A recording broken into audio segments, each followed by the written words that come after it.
Hello, it's Leslie here with another language update.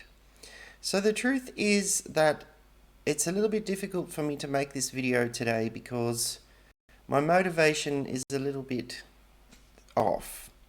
So I've been quite busy in the last few months. You wouldn't have noticed because I've recorded a lot of videos in advance. I've been busy with one of my websites, vandenhoeven.com.au, my art website, and so a lot of the videos I had pre-recorded. So some things are going okay and other things are not going so well, but I figured I'll make this video anyway because just to show you that I think language learning doesn't always go according to plan and you have a lot of up and down moments. So it was my birthday yesterday and I actually turned 45 and I was supposed to start reading a Russian book. I promised myself I'm going to start reading a Russian book just to set a date so that it eventually comes around and it happens. Otherwise I keep putting it off and think my vocabulary is not good enough. I'll have to look up too many words all the time. So I thought I'll set a date, and I chose this book here to read. And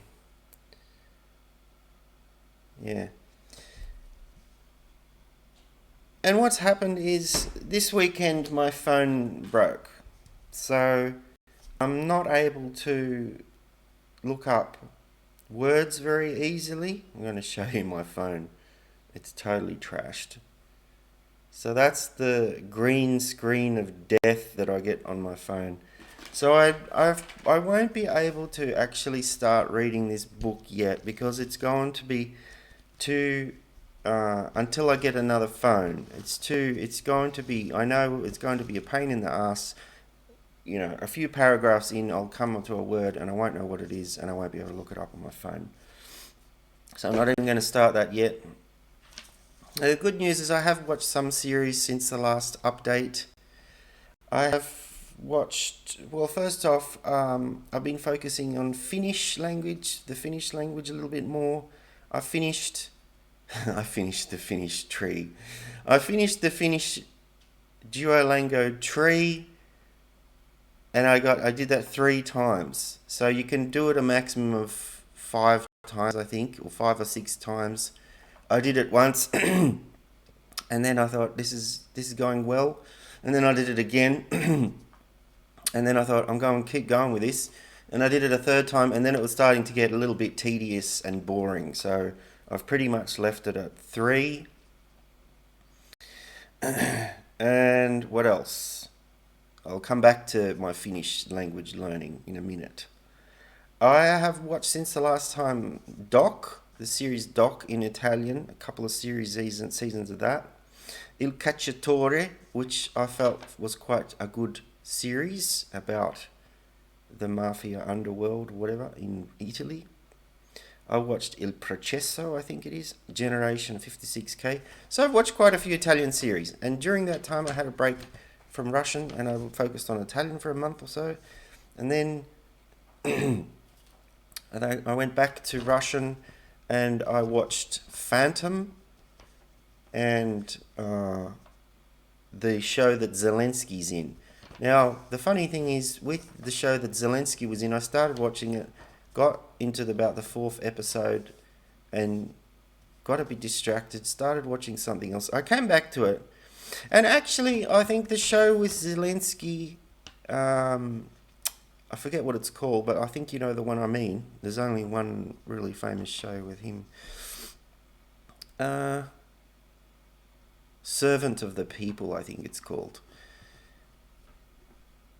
I got about halfway through. It's 3 seasons. I got about halfway through the 1st season, and I actually really started to get into it and enjoy it and laugh a lot with what they were saying.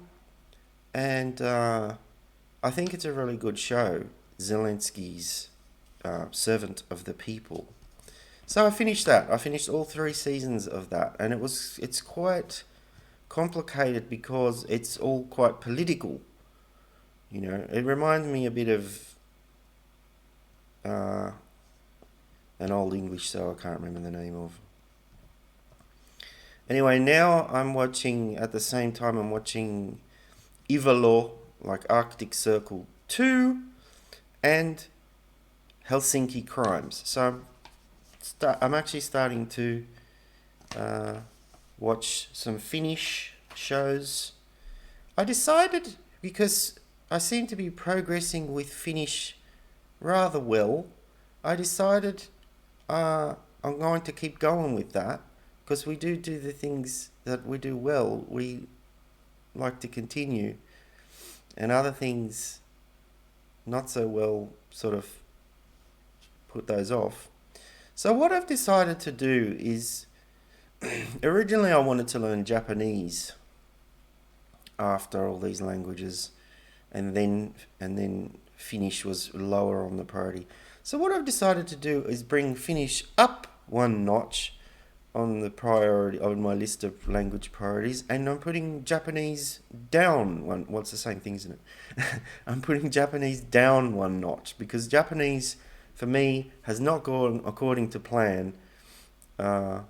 Japanese is, I seem to be doing all the wrong things. I have a very negative attitude about it. I think that's half my problem with it. I only study it about once a week maximum, once every 2 weeks in the car. I listen to something in the car, which is not enough. You know, it's just not enough if you're doing it once every 2 weeks, even if it's an hour or two. By the time you have learnt something, after 2 weeks you forget it again, and it feels like you're treading water and not progressing anywhere. Just it feels like you're not actually going, because you're not actually going very far with it. So what I've done is, I have in the last few days I have signed up to 2 Learn Finnish courses. One is with Lotta, her finished course. You can find Lotta on the internet quite easily. Finished, I think it's called, her website's called learnfinished.com. So I've signed up to that, and I've started doing that. And the other one is conversational course with Varpu, and I'm doing that at the same time. So I'm doing both. I think her website is herfinland.com, I think. I'm not sure. Herfinland, Varpu, you'll know what it is. So I'm doing those. Now, with Japanese, I'm finding it tricky to find the level that I'm at. It's very important, I think, to find the right level that's not too advanced, because if it's too advanced, you lose hope and quit. And if it's too easy, you get too bored. It's never too easy, but if it's too easy, or there's too much English spoken in it, it's too boring, and you don't progress very fast at all. So I have found one channel that I think I will probably start listening to soon, maybe after the Finnish courses, and it's called Easy Japanese with Subtitles on YouTube. It's a new YouTube channel, and there's a lot of language channels in Japanese I found on the YouTube, but they're all quite different from one another. And I found another one before that. I could look it up. I might just quickly look it up.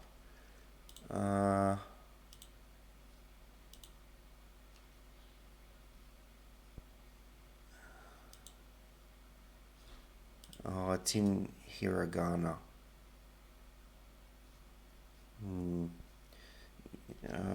Anyway, there's another one where, very similar to this Easy Japanese with Subtitles, where he goes around, whatever city it is, and puts the subtitles in hiragana and English underneath, dual subtitles, and it's like immersion. It's kind of like, comprehensive input, I think it's called. Except the thing with that is, I found that I started doing a little bit, watching 1 or 2 videos, but I found that he spoke too fast for a beginner, for an absolute beginner.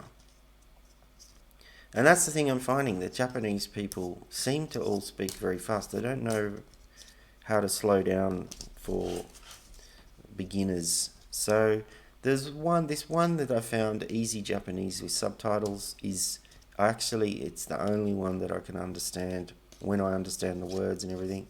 It's for me, it's okay. So I'm going to do that.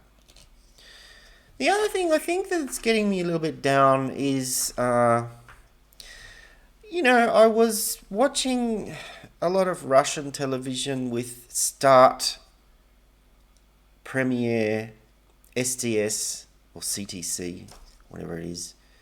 And I was subscribed to some of these television channels.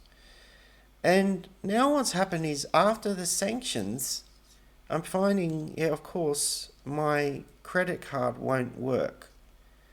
So I haven't exactly abandoned all hope. I thought, I'm going to try and get around this. So I got one of these cards here, Hello multi-currency card, and tried that, because supposedly it's got rubles on it. That didn't work. So I thought, okay. Then I heard about this card here, Revolut. It's a nice looking card. It doesn't have any numbers on the front. It's the first time I've seen that. No numbers on the front. But I already know it's not going to work, because I got the virtual one straight away, and already I know that the Revolut card, none of the websites like TNT or STS or Premiere or Start, they don't take it. So I've been doing my homework, and I found out that you've either got to have a Russian card that's MasterCard or Visa that's issued within Russia. They still work until their expiry date, I think. Or if you want a new card, you have to get one that's based on another system. And what I found is, you've got to get a Union Pay card, which I think is Chinese. They are accepted at a lot of these Russian places.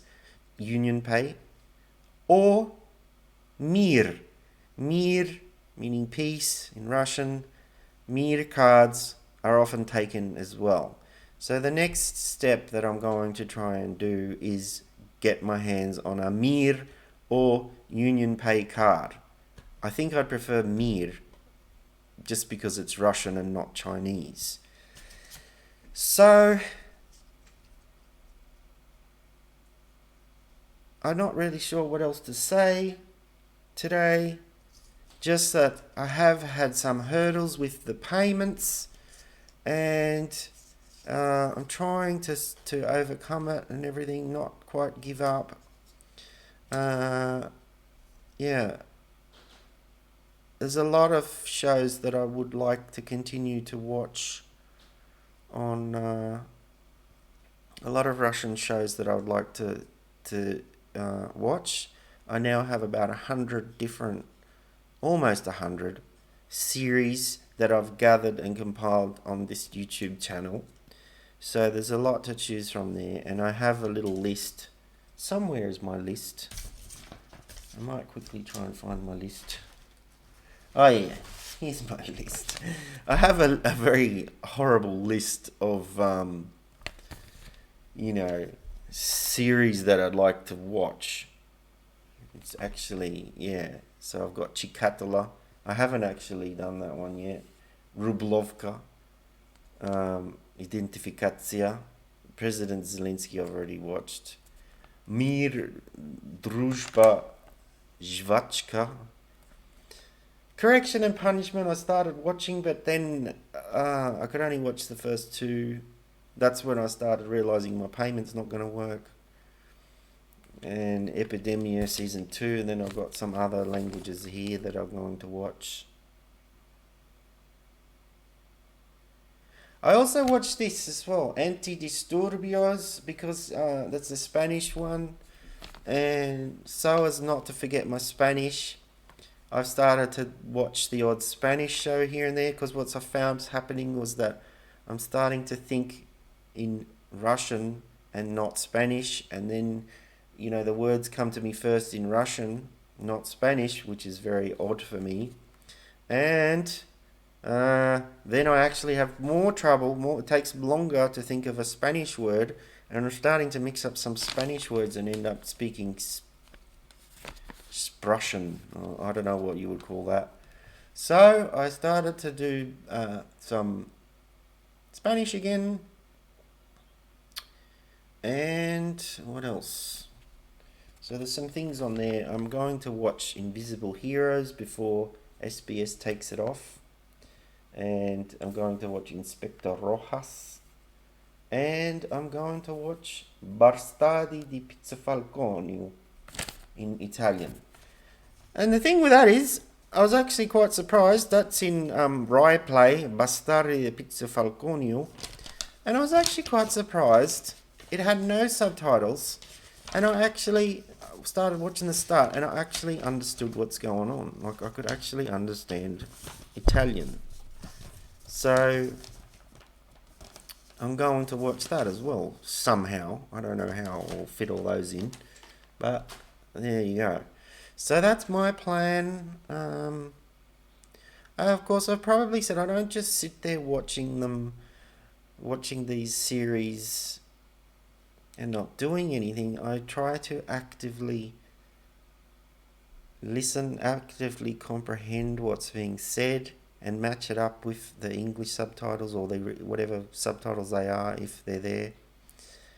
And then if I don't understand a word, or if a word comes up frequently that I don't understand, I look it up. I pause it, I look it up. So I don't just sit there and expect the words to come in, because eventually you have to know all the words, all the individual words. I think a vocabulary of 5,000 words is pretty good. So that means you have to look up 5,000 words separately without giving up. So it sounds kind of easy in a way. 5,000, it's not that many, but you try doing it. It's actually pretty tedious. So I sit there and look up the words on my phone. And I can't do that now because my phone's broken. So I've got to get a new phone. Got to get a new Mir card somehow.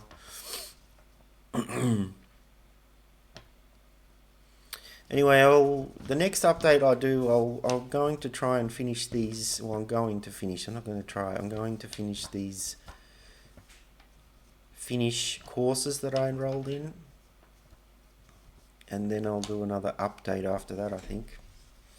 That's all I really wanted to say today. And the other thing I think I've been a bit down about is that I had a look up yesterday how much you can earn with YouTube after reaching 1,000 subscribers. That's when you actually can start to make money. And it's really disheartening to see how little they pay.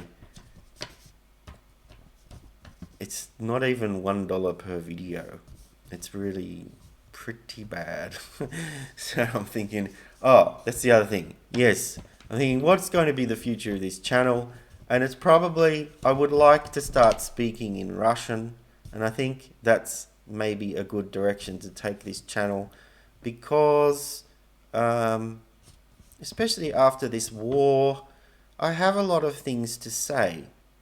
And I think it would help learners learn Russian learners learn. Although my Russian was definitely not going to be perfect, I also feel like I have a lot to say, and it would be interesting for Russians living in Russia or wherever to understand my perspective as a Westerner. So I'm probably going to do that fairly soon. Start speaking in Russian. So yeah, that's all I have time for. That's all I really have to say today.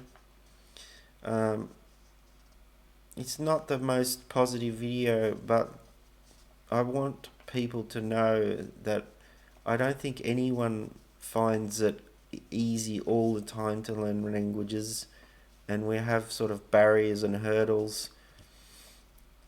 Even the best language learners have these hurdles, and it's just a matter of not quitting, just